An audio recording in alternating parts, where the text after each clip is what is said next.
Identité, nom féminin.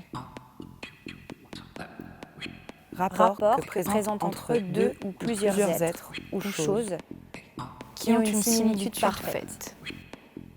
Identité de goût entre personnes. Caractère de deux êtres ou choses qui ne sont que deux aspects divers d'une réalité unique, qui ne constituent qu'un seul et même être.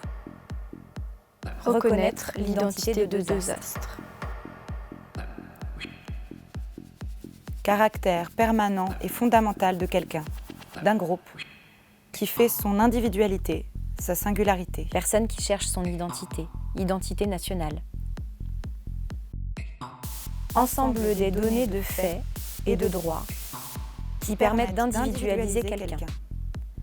Date et lieu de naissance, Nom, prénom, filiation, etc. Identité. Un mot, une notion, bien plus qu'un concept. Mais pour chacun, l'idée du sentiment d'identité est une chose très forte. Étant donné le caractère difficilement définissable de l'identité, peut-être serait-il plus simple de multiplier les tentatives pour essayer d'en déterminer le sens. Une chose est sûre, nous n'existons que dans la relation à notre environnement, et nous ne nous construisons que par cette relation. Ce n'est pas seulement être qui est important, mais être avec l'autre. Mais alors, existe-t-il un lien entre la fabrication des identités et la mémoire des groupes sociaux?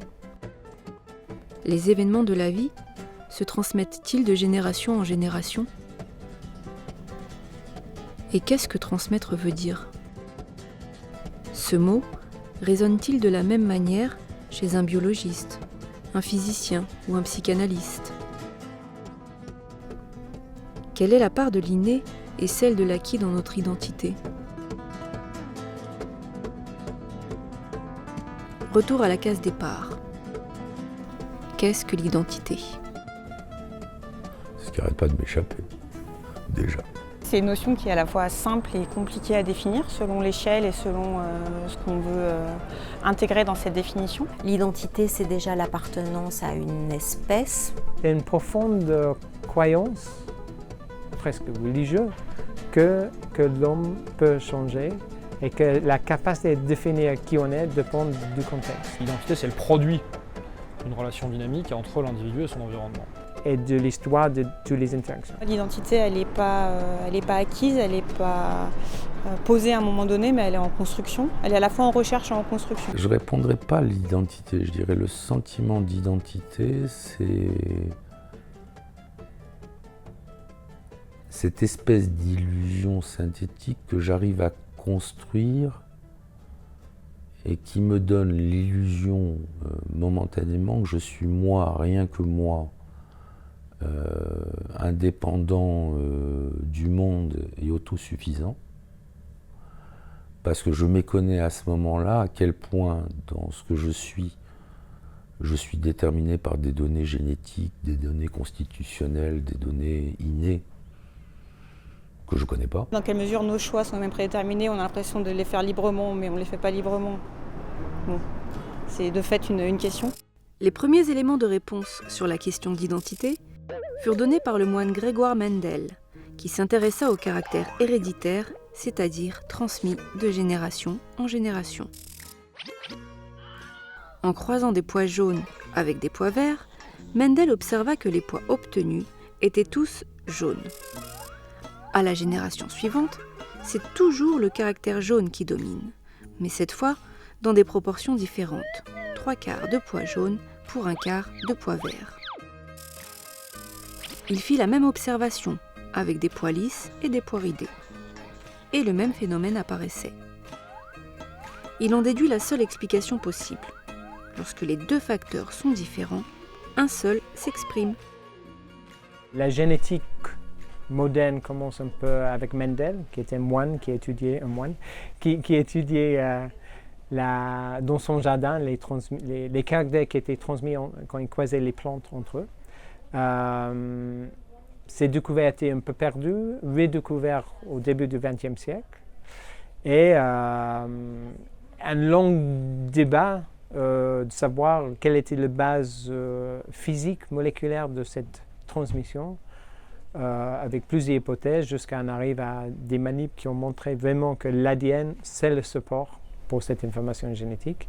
Il y a dans ce flacon une substance qui est plus précieuse que l'or, les diamants ou le pétrole du monde réunis.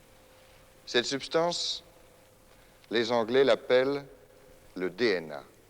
Les Français, l'ADN, et les chimistes d'un nom un peu barbare, l'acide désoxyribonucléique.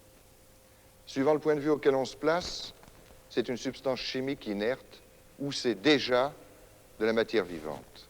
Nous vous expliquerons pourquoi tout à l'heure. Quoi qu'il en soit, tout le mystère de la vie se trouve à l'intérieur de ces substances. Et ce flacon est un peu une boîte de Pandore qu'il vaut mieux refermer en attendant de vous expliquer pourquoi. C'est une grande question qu'on ne peut pas vraiment répondre pourquoi une cellule devient ça ou ça. C'est, en fait, dans notre laboratoire, c'est ce qui nous intéresse, comment une cellule souche devient cellule neuronale ou cellule musculaire. À un certain moment, il y a un engagement dans le programme et après une suite qui amène vers les phases vers ce qu'on appelle une différenciation terminale. Donc il y a des précurseurs qui ont un peu engagé, mais pas complètement, donc peut-être plus réversible que tout en bas de la montagne. Et donc on peut peut-être des fois changer la direction, changer le chemin. Ça va être le milieu extracellulaire, les facteurs de croissance, le milieu, même le milieu physique, donc le milieu extracellulaire, les protéines autour, les autres cellules, et aussi d'autres choses, peut-être la température, et un certain stochastique. Donc on s'engage et après pourquoi on devient un cameraman ou réalisateur ou chercheur. Donc il y a un engagement au début et après il y a un chemin qui nous amène de plus en plus. Les interactions avec les gens autour de nous, etc.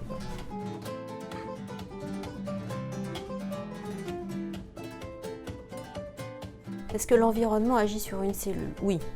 Oui, et on le sait depuis longtemps, alors ça se décline. La nutrition, par exemple. Si on prend un être unicellulaire qui est en contact direct avec son milieu extérieur, son milieu nutritif va changer, ses conditions de vie vont changer, la température, le pourcentage d'oxygène, etc. Donc la cellule doit s'adapter, mais c'est la même chose dans l'organisme. Par exemple, une femme enceinte qui mange rien, le fœtus, il va de toute façon prendre tout ce qu'il y a autour, même si ça change, il va puiser autour. Donc, que l'environnement extracellulaire joue sur la cellule, sur son métabolisme et sa façon de répondre, c'est évident. Alors, il y a un exemple qu'on regarde, nous, au labo, qui est un modèle d'étude pour nous. On travaille sur la levure, c'est un être unicellulaire, qui est le choc osmotique. Alors, ça se voit très bien. On prend la levure, on la met dans des conditions beaucoup plus salines et on voit la cellule qui fait et puis elle s'adapte et après fait voilà. Donc ça se voit, c'est évident. La vraie question actuelle, c'est pas tellement celle-là. Ça, on sait depuis longtemps, c'est très étudié et les voies de signalisation qui vont en fait des molécules qui perçoivent les changements aux réponses des gènes et du métabolisme, c'est très étudié.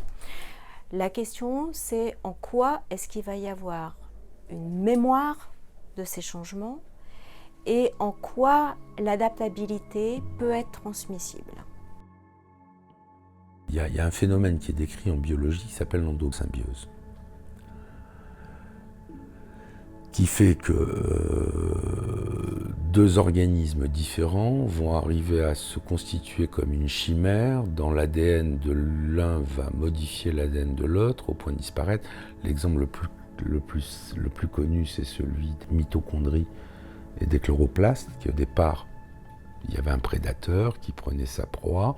Ces deux individus ont fini par produire un nouvel individu d'une nouvelle espèce qui était modifié. Bon, je vais vite et un biologiste dirait que ce que je raconte est largement insuffisant, mais moi ça me suffit. Je dirais, moi, ce modèle-là m'aide à penser ce que peut être le transfert en analyse. Un patient vient me voir avec sa souffrance, le sentiment de son incomplétude, de ses manques, de ses défaillances. Il va essayer, en se couplant à l'analyste, de créer une chimère et une espèce de monstre qu'on appellera le transfert, qui est à nous deux, ça va permettre de produire un homme nouveau, parfait, complet, qui à la fin de l'entreprise analytique aura réalisé tous ses désirs infantiles. Bien évidemment, tout le travail de l'analyse, ça va être de faire ça et de montrer que à la fin, il sera incomplet, il sera inachevé, ça n'empêche pas de vivre, même au contraire. Mais, par exemple, je trouve que ce modèle de l'endosymbiose permet d'imager ce qu'essaye de réaliser le patient au travers de la création de la névrose de transfert. Et ça m'aide à penser, du coup, le narcissisme, les processus d'identification, les processus d'altérité ou de refus de l'altérité, parce que c'est clair que dans ce dispositif-là, l'analyste n'existe pas comme personne. Il existe comme complémentation, moyen d'introjecter des parties manquantes. Alors, mais quand je prends ce modèle de l'endosymbiose, c'est une analogie. Est-ce que c'est une analogie forte qui, par exemple, voudrait dire que des mécanismes primitifs qui, au début de l'apparition de la vie et de la complexification de la vie, ont permis qu'apparaissent des cellules, des organismes capables de respirer par eux-mêmes ou de synthétiser la lumière pour les chloroplastes et compagnie. Est-ce que ces mécanismes primitifs ont laissé des traces qui font que dans l'individu humain, au niveau des fonctionnements psychiques, existent des fonctionnements qui ont eu pour précurseur ce type de phénomène? Bien sûr, il doit y avoir une inscription de ça, biologique, c'est impensable qu'il en soit autrement. Et à la fois, on ne sait pas encore exactement aujourd'hui en quoi ça consiste. Mais ces différents niveaux de la transmission des expériences, il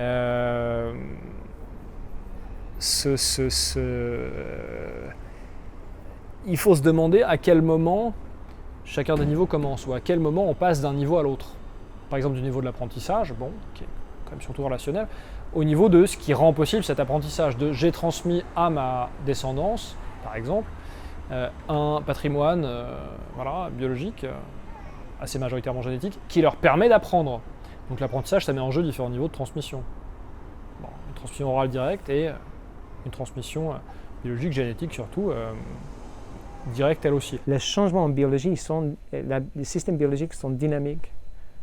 C'est pas que l'ADN. Si c'était que l'ADN, il n'y aurait rien à dire. Il y a juste les séquences de l'ADN. Il n'y a pas que ça. Il y a tout le reste qui tourne autour, tout l'épi qui tourne autour, qui change tout le temps. Et la dynamique, je crois, ce qui est un peu intéressant dans l'épigénétique, que ça intègre l'idée de temps. Ce qui est intéressant dans cette question, c'est que ça nous amène aussi à la question du déterminisme, de savoir dans quelle mesure la volonté, la décision a un poids sur ce qu'on acquiert, sur ce qu'on devient. Est-ce qu'on est prédéterminé par notre inné? Est-ce qu'on est prédéterminé par une interaction innée-acquis? Ou est-ce qu'on a la marge de manœuvre? Est-ce que notre volonté peut moduler ses caractères prédéterminés? Moi, je pense que tout ce qui existe au niveau psychique a des précurseurs. Par exemple, je comprends très bien quand Prochian se dit le calamar pense avec ses tentacules. Et c'était intéressant parce que Freud, par exemple, dit il faut penser que la pensée, elle est comme une amibe, elle a le fonctionnement d'une amibe qui de temps en temps envoie des pseudopodes dans le monde pour goûter le monde. Les pseudopodes ramènent ce qui est bon et l'intègrent à la personne, donc modification de l'identité, ou au contraire le repousse. Mais pour parler de la pensée, il prend la métaphore du fonctionnement d'une amibe. Est-ce que c'est qu'une métaphore faible? Ou est-ce que ça veut dire que dans l'évolution, la pensée est apparue sur le modèle de précurseur qui était par exemple ceux dont témoigne l'amibe, dont à ce moment-là, Prochian aurait raison, c'est une forme élémentaire de pensée. Ça n'a rien à voir avec la pensée investie par les hommes, ça s'est complexifié. Mais en même temps, ce qu'on croit de le propre de l'homme a toujours eu des précurseurs.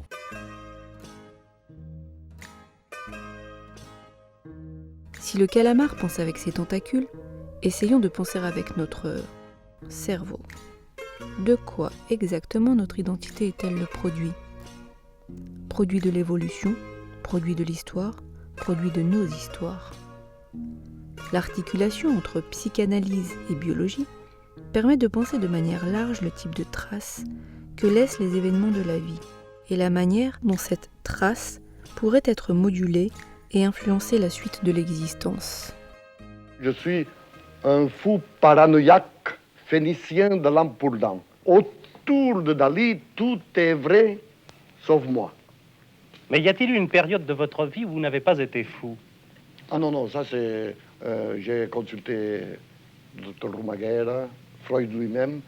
Il paraît que je suis un fou congénital et que la période probablement décisive de ma folie était placée exactement 1 mois et demi avant ma naissance, c'est-à-dire au sein de mon paradis intra-utérin. Parce que avant de naître, j'avais des visions fulgurantes des œufs de plat, sans le plat, qui bougeaient à une vitesse presque cosmique. Évidemment, les êtres qui avant de naître, déjà, ils voient des œufs sur le plat, sans le plat qui bouge. C'est déjà un signe assez anormal. Freud rend compte qu'il y a peut-être une hypothèse à faire, c'est qu'il y ait des événements de l'histoire humaine qui ont une telle importance, qui vont laisser une trace chez les individus et qui serait une trace transmissible d'une génération à l'autre et qui expliquerait comment la tradition se constitue, comment elle se maintient, la force identitaire d'un peuple, c'est-à-dire ce qui fait que chacun d'entre nous à la fois peut ne pas être chauvin, ne pas être xénophobe et pourtant quelque part il peut se dire je suis profondément juif, espagnol ou je sais pas quoi. Il y a une espèce d'indiscutable qui se constitue là et qui est très mystérieux.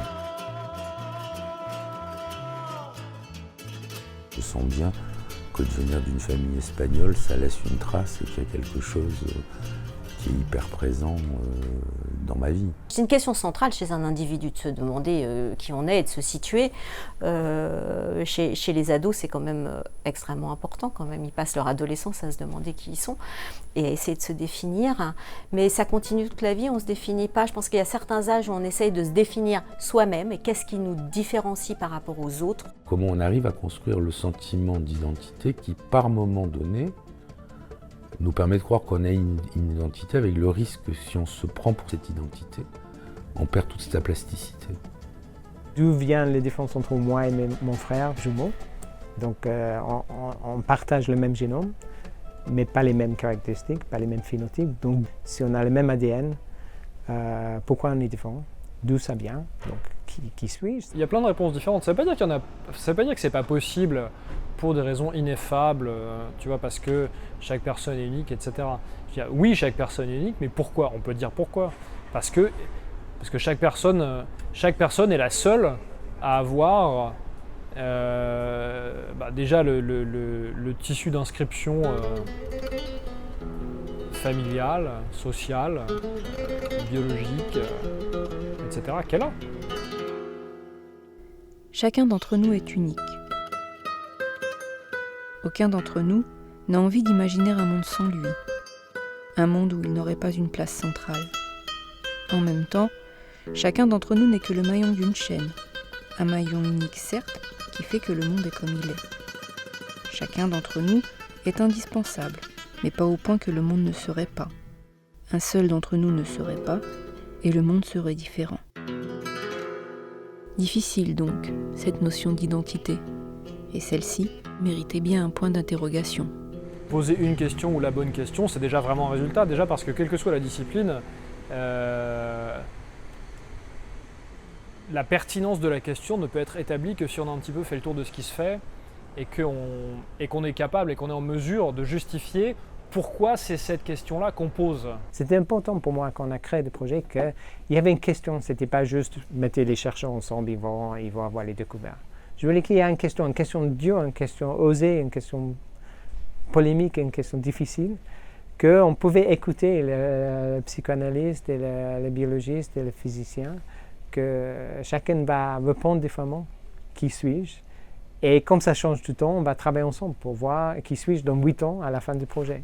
Parce que les bonnes interprétations viennent des bonnes observations, qui viennent de bonnes questions. Donc il faut être capable de poser les bonnes questions, de construire les manières pour répondre à ces questions, d'observer, passer beaucoup de temps au microscope, de regarder les cellules, les gels, les molécules. Et oui, il faut être un bon observateur. La manière même dont on nomme les réalités qu'on découvre, elle est donc dont on les appréhende, dont on les attrape, avec le langage, qui est un outil comme un microscope, c'est pareil. Hein. Au même titre qu'un microscope, c'est un outil. Eh bien, il faut toujours garder ça en tête, parce que ça détermine assez largement le type de réalité qu'on peut attraper, en fait, le prisme qu'on adopte, quoi. Un des buts de ce LabEx, c'était effectivement d'essayer d'aborder les déterminants de l'identité grâce au regard des différentes disciplines. Et pour nous, c'est très important. Chaque discipline, pris indépendamment, a quand même un regard un peu restreint, un peu restrictif. Et la première chose indispensable quand on commence à travailler à plusieurs disciplines, c'est d'être capable de communiquer entre nous. Et ce n'est pas un vain mot. Donc il faut être sensible à les interactions, il faut être capable d'être influencé par des autres, d'écouter, de contribuer. Le premier obstacle, c'est la sémantique. Un même mot ne veut pas dire la même chose. Et donc dans ce but, il y a un des projets qui a été proposé par des membres du LabEx qui consiste à essayer de faire une petite encyclopédie ou un petit dictionnaire où pour chaque mot, on va essayer de donner soit plusieurs définitions en fonction des regards croisés, soit arriver même éventuellement à une définition qui intègre tous les regards croisés. Le premier défi, c'est d'arriver à ce que ces différentes disciplines, ces différentes personnes se parlent et qu'elles arrivent à travailler ensemble et à avancer dans ce caractère interdisciplinaire. Tout le travail déjà de pluridisciplinarité, il est là. Il est de finalement mieux cerner l'objet réel qu'on cherche à saisir, de mieux voir comment chacune des disciplines a sa limite et va construire une découpe de ce réel qui est la réalité que produit cette discipline, mais au prix d'autres choses qui lui échappent. Pour un chercheur, on explique ce qu'on connaît aujourd'hui, en sachant que demain, on va me montrer que c'est faux. Et c'est pas grave. Peut-être c'est pas grave qu'on ne peut pas tout définir. C'est quoi un être humain? C'est moins clair aujourd'hui. Hein? L'identité serait-elle une illusion réelle, une sacrée réalité qui aide à vivre? À l'heure de la globalisation, à l'heure de la mondialisation, à l'heure où les discours identitaires prennent de plus en plus de place, il était important que la recherche s'empare du débat. En apportant de nouveaux éléments de réflexion, en déconstruisant cette notion d'identité, peut-être ces chercheurs arriveront-ils à ouvrir de nouvelles portes, à créer de nouvelles connexions, à poser un regard nouveau pour entrevoir peut-être un nouvel horizon.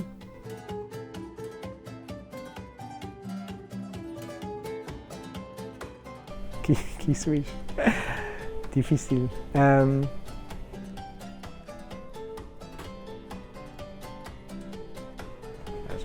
C'était pas sur la liste là. Qui suis-je?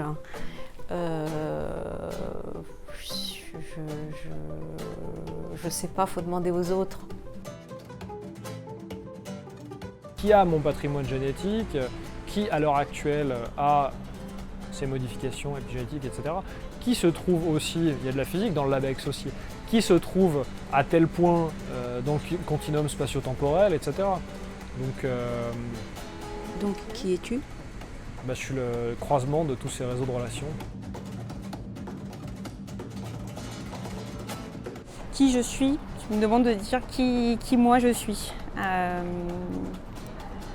Je ne suis pas sûre de pouvoir, parce que là je vais revenir à ma première définition. Je peux te donner un certain nombre d'éléments qui font que tu vas m'identifier en tant que moi et que tu vas savoir que c'est moi, que c'est Pauline, et que c'est personne d'autre. Est-ce que ça me définit?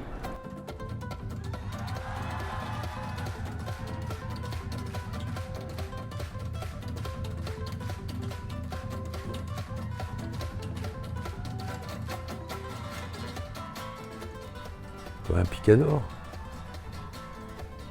Ouais, comme un picador.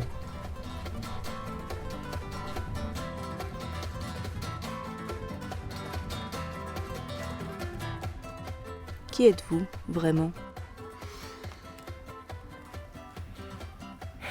Qui je suis? Vaste question. Question de toi, Homo sapiens. Tu vois, c'est ça, l'évolution. Je sais très bien qui je suis.